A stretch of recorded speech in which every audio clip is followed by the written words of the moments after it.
Thank you, Mr. Speaker. Well, let's talk about what they were talking about in Davos among the millionaires in Europe. They were saying that Canada was so poor that they were going to squeeze back the pensions of Canadian seniors. That's where they made that announcement. They didn't tell Canadian seniors, they told the European millionaires.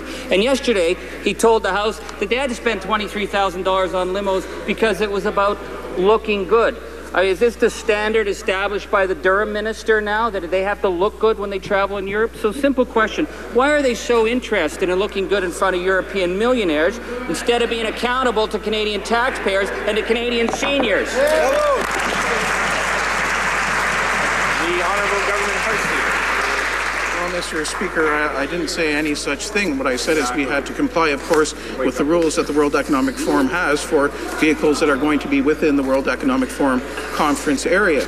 And certainly the reason we were there was to talk about Canada's economic success, the fact that Canada has been performing well on the world stage, the fact that Canada is the best place to invest and create jobs. And that's what we were talking about, because there were people there who are trying to decide. They have a choice, the whole world, where they can go and invest and create jobs. We want them to come to Canada because we want to see jobs created here. We've done it for 750,000 Canadians so far. We're going to keep on working on that track. The Honourable Member for Timmins, James Bay.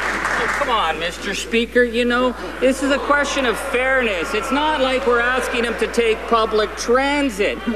Let's look at what they spent. At Davos, the Muskoka minister racked up $8,000 on a limo that sat idle. You know, we're not asking him to hitchhike. We're not asking him to turn back the gazebo. I will give him the receipts if he didn't look at them. The question here is, why are they not showing the same care for the taxpayers' dollars, the hardworking Canadians who send them to Davos so that they can hang around in limos looking good? Simple question. Government House Leader. Mr. Speaker, I have every confidence that the officials at Foreign Affairs did their best when they sought to enter into have a public competition to obtain the best possible costs. They did so, but they also, of course, had to do so in a fashion that complied with the rules of the World Economic Forum for that conference.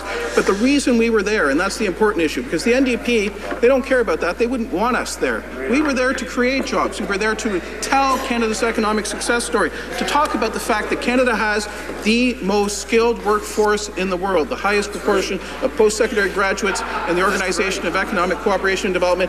That's why we have an economic action plan now to make that skilled workforce even better and more effective so we can create more jobs and prosperity.